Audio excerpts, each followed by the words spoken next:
Hello and welcome to my new channel.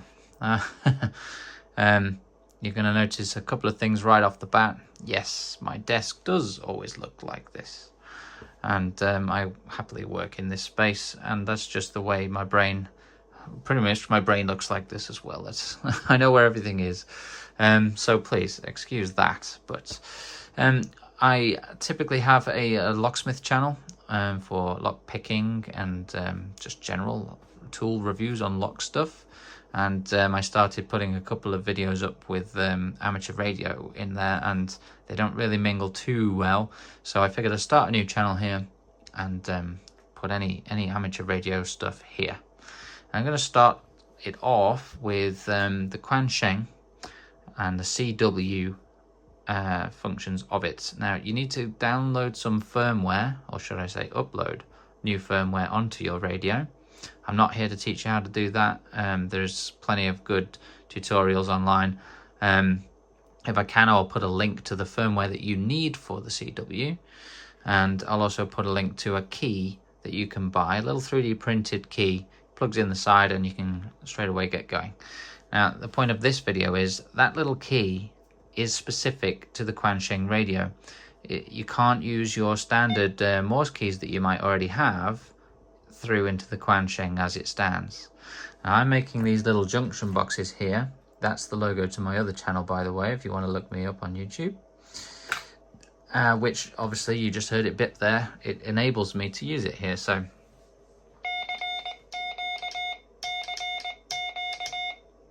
lovely stuff. Well, we might as well do the call sign while we're at it.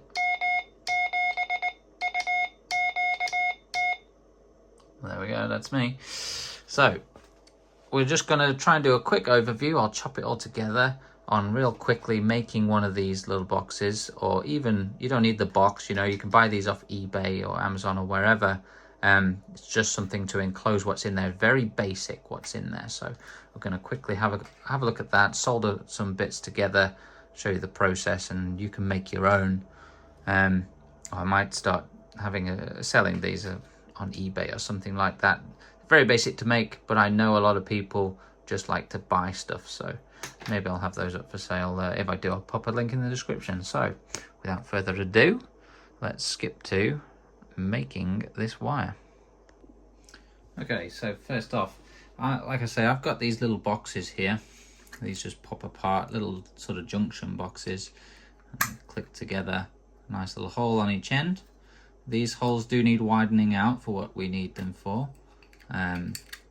Again, I'll pop a quick link to where I've got these from. I think it was another eBay thing. Links don't stay active on eBay, unfortunately, but hopefully it will still show you what it is I've purchased and how you can search for it, I guess. So we need that, and we also need some of these. These are the ports for a 3.5. There you go. That's 4-pole there, 2 of which, if we just put a 3-pole plug in there, 2 of which both link to ground. If we look closely on this number 1, there's numbers on here, 2, 3, 4. Number 1 is actually wider, that's ground. Number 2 is tip, and number 3 is ring or sleeve. So we work with the basis of that, and like I said, they don't quite fit in here just yet, so we need to work that out a little bit and pop it in. So I'm going to remount these holes, pop these things in to get distance of lengths of wire that we might need, and then I'll pop back when we're getting some soldering done. Okay, so here I'm just using an 8mm bit. I'm twisting it in there by hand. Twist and pull. And that's now reamed that out to an 8 as opposed to whatever it came as, which I'm guessing probably about 6mm what it came as, and now it's an 8. Okay, so with them sized out, I've dropped those 2 pieces in there. I just pressed them in, and with that, it gives us the distance that we want here. You don't want too much wire bundled up in here if you can avoid it. but also at the same thing, you don't want it just too long and then it kinks. So you take a random small piece of wire, we're going to measure it and cut it, strip the ends off, and then we're going to connect. We're going to use over here some helping hands, third hands, whatever you want to call them, and we're going to solder the grounds across together. Okay, so we've got our ground wire soldered only onto one side so far. It's not on that one yet. We do everything onto one and then solder everything across at the same time to the other. Just works out a little bit easier that way. Now we need to get the resistors out to differentiate for the Quansheng between DARs and DITs, as both come through the tip pole of a 3.5 jack into the microphone socket of the handset. For it to know what is a DAR and a DIT, it uses resistors in line to give it different values, both coming through the same port. So for that we need 10k resistors and we need 20k resistors. I bought this kit ages ago, which has an awful lot of different resistors in there, from 0 to whatever you can see there. Does not have 20k in there, unfortunately, so I'll pop over to eBay and there we go. 20k resistors. They even sent a nice switching diode in there as a free sample, so that's cool. So we take a 10k and a 20k. 20k is for DITs, 10k is for DARs, and we'll wire them up so into the box, and it'll go 20k connected to pole number 2 and 10k connected to pole number 3, and both of those come across and connect to pole number 2 on the other side. So we'll get that done.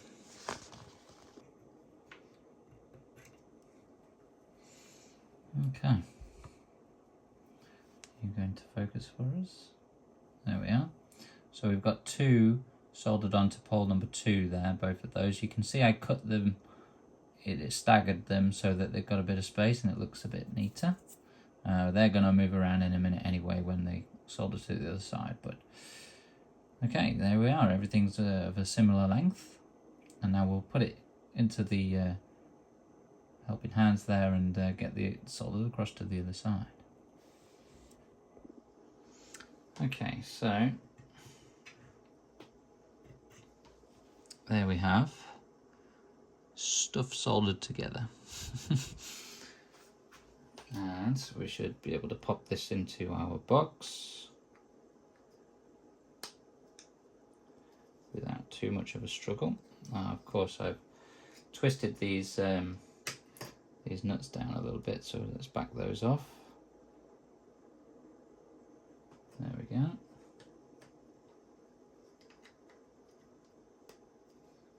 And that just drops nicely into the box there. We'll tighten these nuts down, put the lid on. Okay, that's it, we're ready. Put the lid on. You can add your own finishing touches. I've got some stickers that I like to put on mine, like so.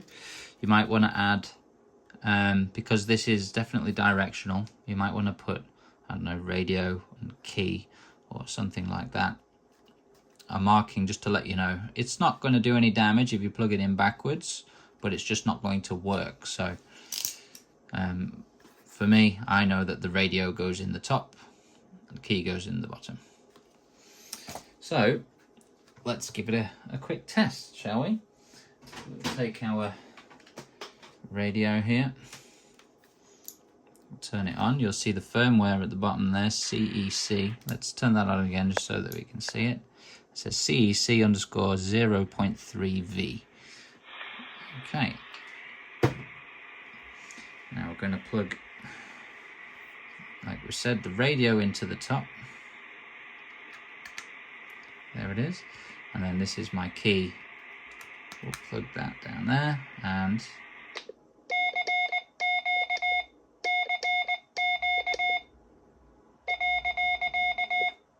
very good. she works nicely. So I can add that now to the pile. I hope it was informational for you, and maybe you can finally get around to making your own if it's if you don't want to buy the little 3D printed one, which they are very good, by the way. They work very well, but sometimes you just you feel more comfortable with your own key. So like I say, hope this helps, and I know it's a long one, but informational. Catch you in the next one. 73.